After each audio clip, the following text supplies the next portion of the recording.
Okay, we are now rolling. Let me pull up notes. Hold on to the night. hppodcraft.com. The boat was brought to a standstill. Captain Jones reached out his hand for the object, which he now discerned to be a glass bottle. Nothing but a rum flask that the men on a passing boat threw over, he said. But from an impulse of curiosity, he reached out for it.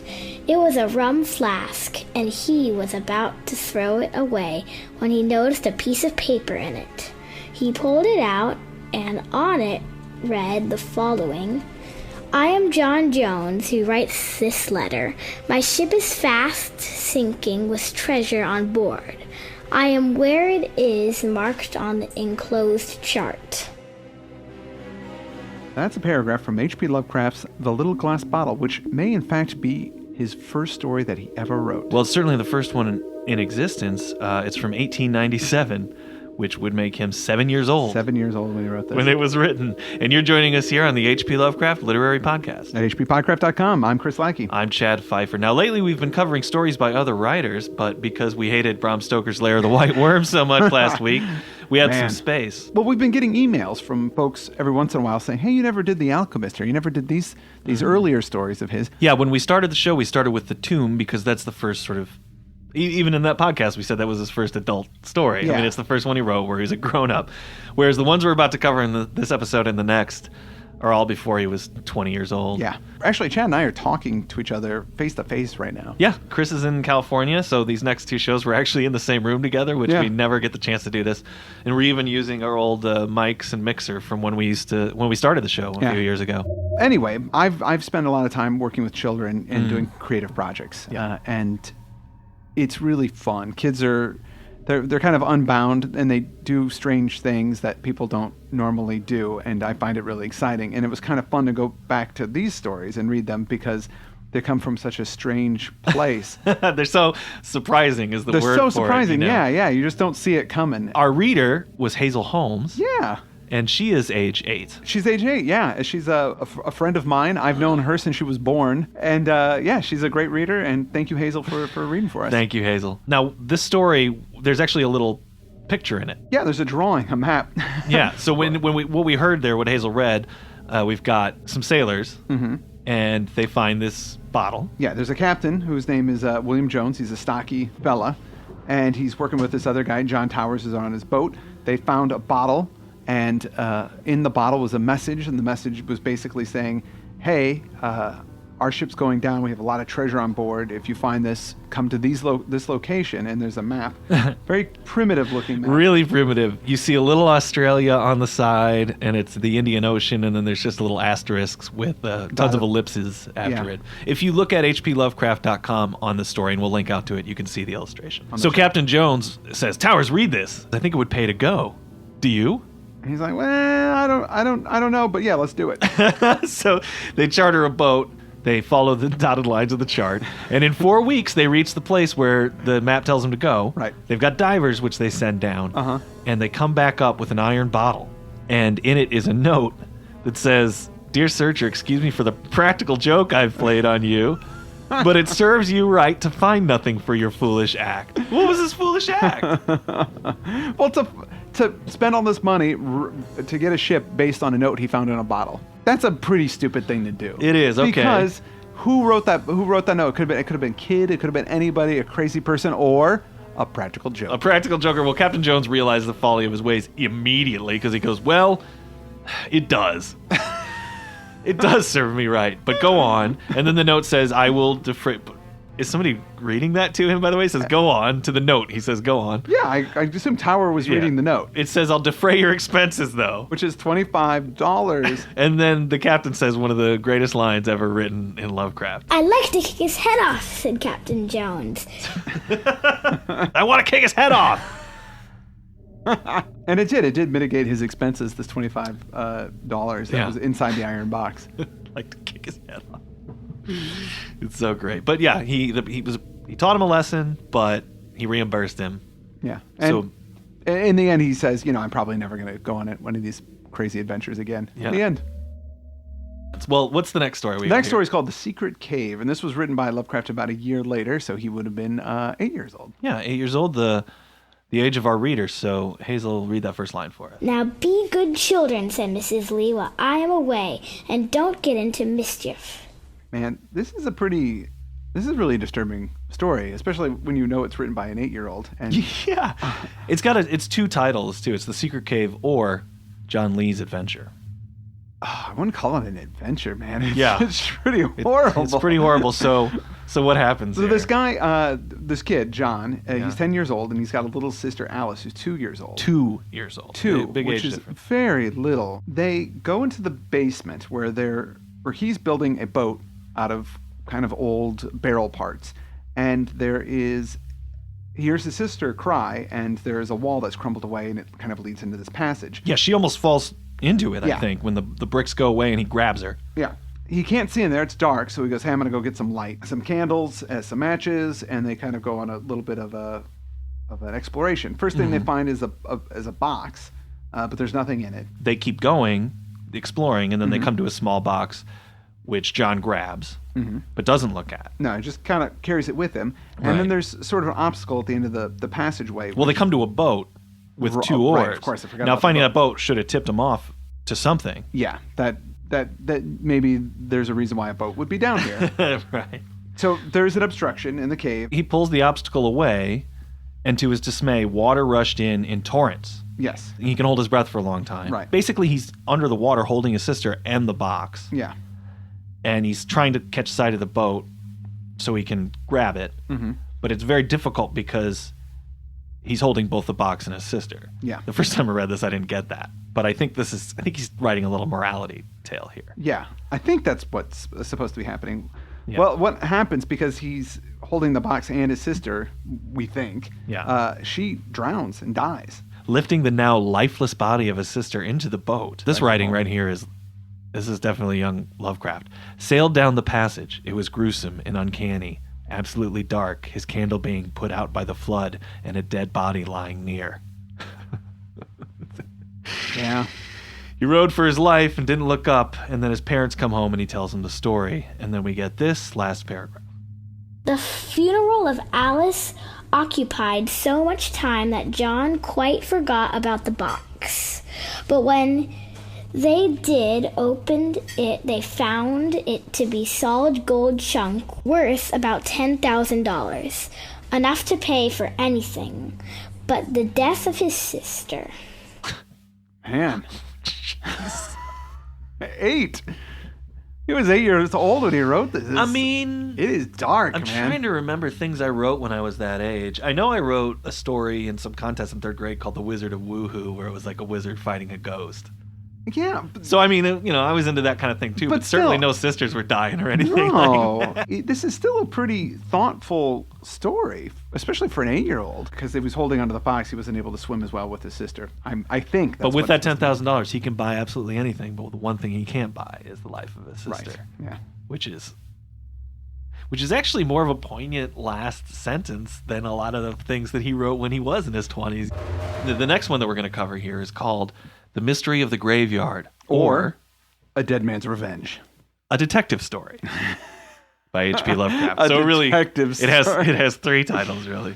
This is, before we get into it, this one was this really confused me. I had a hard time It is hard with to it. understand. I didn't know what was going on and who was doing what, and it took me and Chad sitting here together to kind of break it down to figure out. That was the mystery. Yeah. Is what happened. Well, there's a actually, lot in the of story. characters, actually, and there's a lot of names right. in this, and there's a lot of chapters. There are a lot of chapters. I imagine that if I'd have looked at just the table of contents of this, I'd have been, Chris, we can't cover this in one episode. But fortunately, most chapters are only 1 or 2 sentences long. Yeah. Chapter 1 is called The Burns Tomb, or The Burns' Tomb, and this is the first sentence. It was noon in the little village of Mainville, and a sorrowful group of people were standing around the Burns tomb. Joseph Burns was dead. Okay, following it so far. Yeah. We're in the little village of Mainville. Joseph Burns has died. People greatly regretted his death, so he's fairly popular. But he had given instructions to the rector of this church Right. before he died. Yeah. Before you put my body in the tomb, drop this ball onto the floor at a spot marked A. And then there's a small golden ball that he gave the rector. Yeah. Right. So when the funeral's over, the rector, who he now names Mr. Dobson, it's important to remember, his name's Mr. Dobson, says, I'm going to gratify his wishes. He descends down into the tomb. Yep. And everybody kind of gets impatient because he's not coming back up. So his lawyer runs down there to find him, and he comes back up and he goes, Mr. Dobson is not there. He's gone. He's disappeared. Vanished. Gets us into chapter 2, Mysterious Mr. Bell. We are flashing over to the Dobson mansion. So apparently this rector is very wealthy. Yeah, I don't think rectors usually make a lot of money, but I'm going with he inherited it. Yeah. So daughter shows up, and there's an old man at the door, and he says, I know where your father is, and for 10,000 pounds, I will restore him. My name is Mr. Bell. And she goes, can you just give me a second? She walks away. This is what Chris and I had to puzzle out this timeline, so I'm going to run through it really fast here. She goes away. She comes back out in a short time, and she says, Mr. Bell, I understand you. You have abducted my father and hold him for a ransom. All right, that's the end of chapter 2. Freeze the action. Go to chapter 3. Freeze this, yeah. So chapter 3, we're at the police station, and the police go, oh no, something bad, this guy's been kidnapped. Let's get King John on it. Now, right, but they get a phone call. It's 3:20 in the afternoon, and the telephone rings at the police station, and the person, Gibson, the guy who answers it, he's giving names to everybody in the story, whether it's important or not. Have found out about father's disappearance, a woman's voice says. I'm Miss Dobson. My father's been abducted. And they're going to call King John, right? Who's King John? King John is a famous Western detective. Right. Now, it says here that this happens at 3:20. Now, going back to the last chapter, when it starts off at 3:10. Yes. So this is with this phone call is we're kind of getting the other side of it. Exactly. That's what she did when she left the room for a moment. She called the police. So that takes us to chapter 4, The West Window. So it even says, now let us return to the Dobson mansion. Mr. Bell was kind of surprised that she said that and says, well, you don't have to put it so plain, but he's interrupted by King John. Yeah. He jumps in, boo! With a brace of revolvers in his hands, bars all egress by the doorway. But before he can do anything, Bell springs to a window and jumps. So he came to the door. She goes, hold on a second. She went to the back. She called the police. Yep. She returned. Yes. And said, hey, you kidnapped my father. Then he says... Before he can even get through his sentence. He doesn't finish the sentence. King John jumps out. The police are there. Yeah, I don't know what kind of communication and transportation system they have, but it is outstanding. Yes. Lovecraft should have been some kind of civic planner or something like that. Chapter 5, The Secret of the Grave. Now, let us return to the station house. Because what had happened, we forgot to mention at the very last sentence of chapter 3, when we were back at is that another dude had run into the station and said, oh, terrors, come to the graveyard. Yes. So we're back to about this guy. So chapter 5, we're going to talk about what that guy means. Yeah. So he's the excited visitor. He says he'd seen 3 men in the graveyard shouting, Bell, Bell, where are you, old man? And Bell was the guy that came to the door that jumped out of the window, remember? Right. And he followed them because they were acting suspiciously as they went into the tomb, the Burns tomb. Yep. They touched a spring at a point marked A, and then they disappeared. Yep. Then it's the chase for Bell. Chapter 6. He's back at the Dobson mansion. King John's pretty confounded that Bell jumped out the window, but we better kind of we're taking a little time with this. We should speed through a little faster.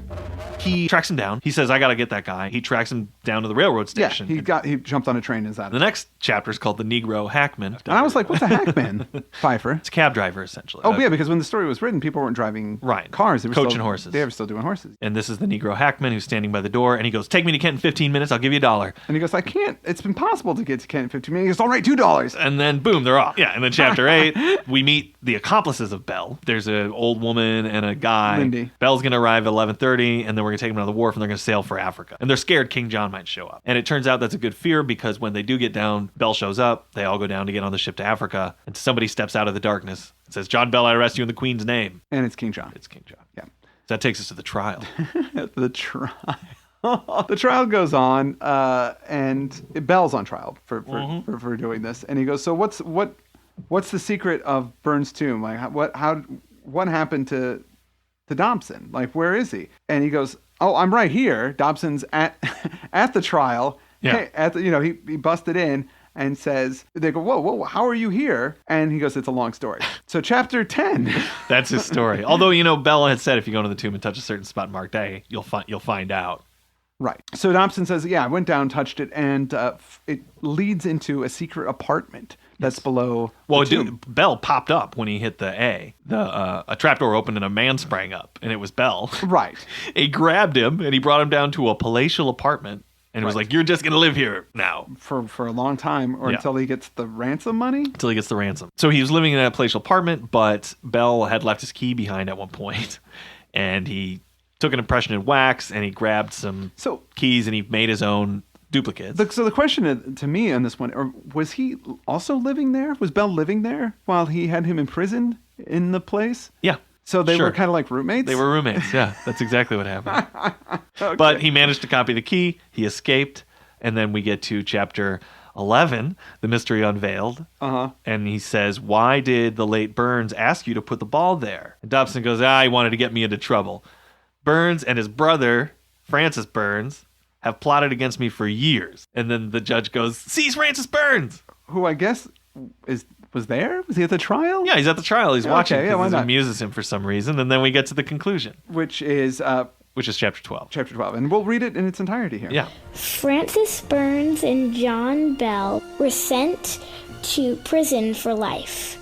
Mr. Dobson was cordially welcomed by his daughter, who, by the way, had become Mrs. King John.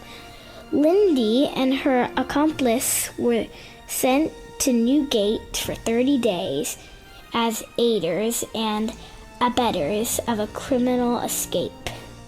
That's the end of the story. And at the very bottom, it says price 25 cents. 25 cents for that story. What a steal. It is a steal, actually. Actually, that seems kind of expensive for the time. It is really expensive for the time. But I like that there's some romance at the end of the story. Yeah. Yeah, there's a little... Miss Dobson married the detective. Yeah. Yeah. I wonder if his first name is King or if he was actually the king of something. I think that his name is King. His first name's King. You know what? I bet we're pronouncing it. We're mispronouncing it. Why would you say that? It's Kingjin. You'd think we would learn by now. Yeah. Well, because she's Mrs. King John. Yeah. So his first name's King? Well, it's written by an 8-year-old, so this guy might actually be a king. You think he might actually be Detective King John? Yeah.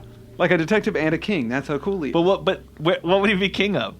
Because they're in Britain. They're in Britain. Because he was bribing her for 10,000 pounds. And they make reference to Kent. The Queen.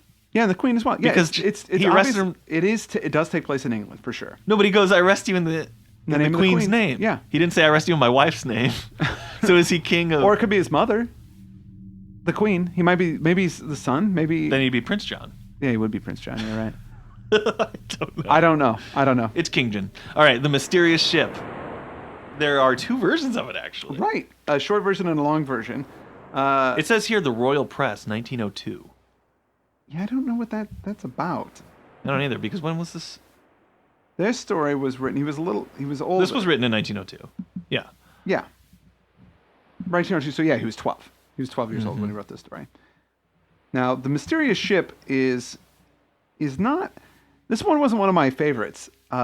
This is my least favorite of... It doesn't... Not much really happens, and it's not very entertaining. This Mysterious Ship show... it's got chapters as well, and chapter 1 opens with this. In the spring of 1847, the little village of Ruelville was thrown into a state of excitement by arrival of a strange brig in the harbor. Kind of cool. Yeah. It's got no flag. It excites suspicion. Nobody knows the name of this ship, but the captain's name, Manuel Ruello. Yeah.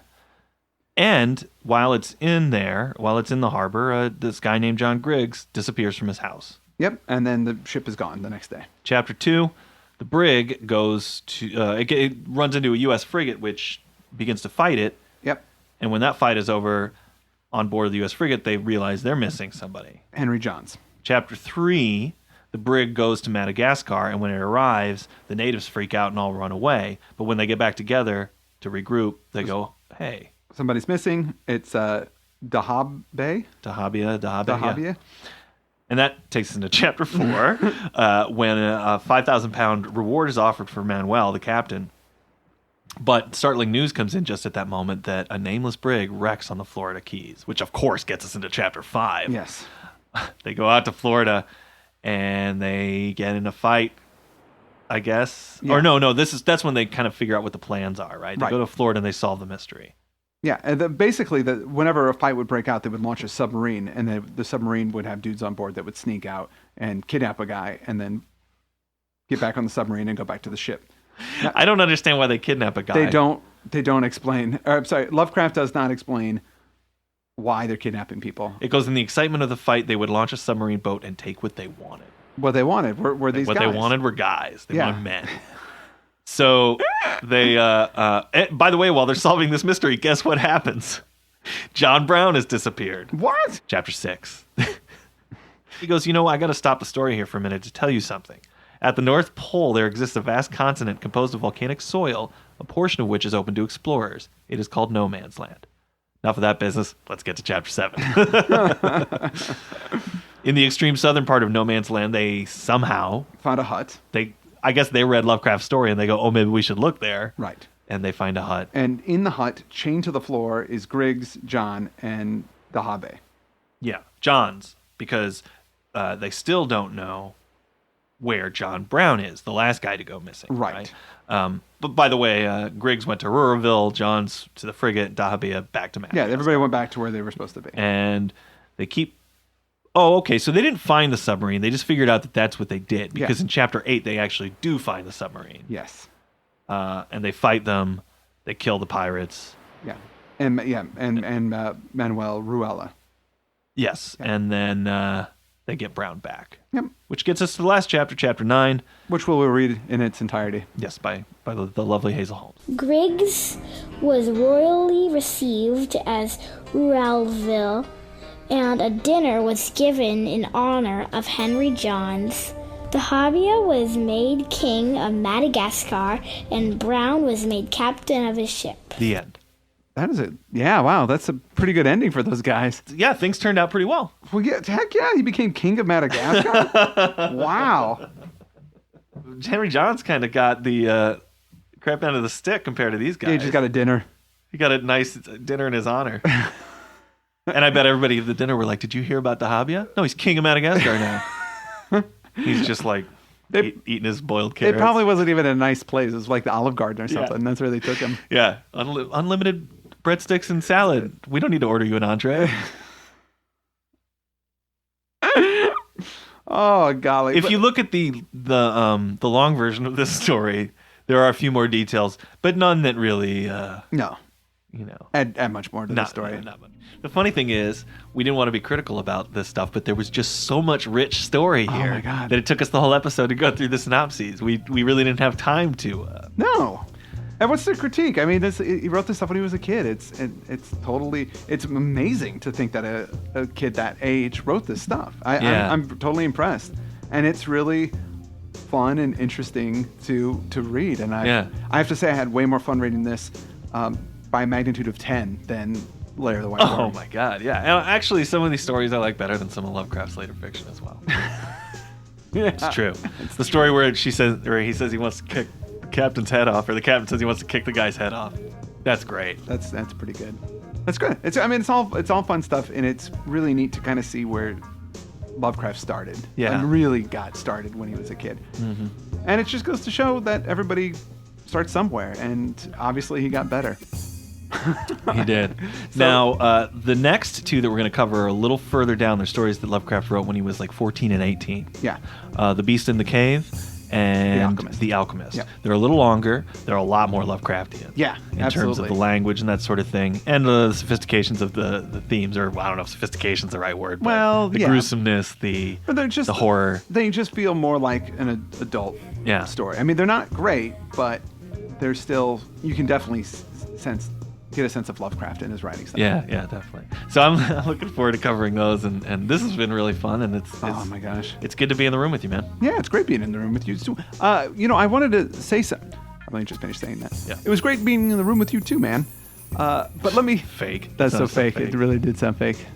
No, man, it's great hanging out with you too. You don't need to do it again. I Okay. understand.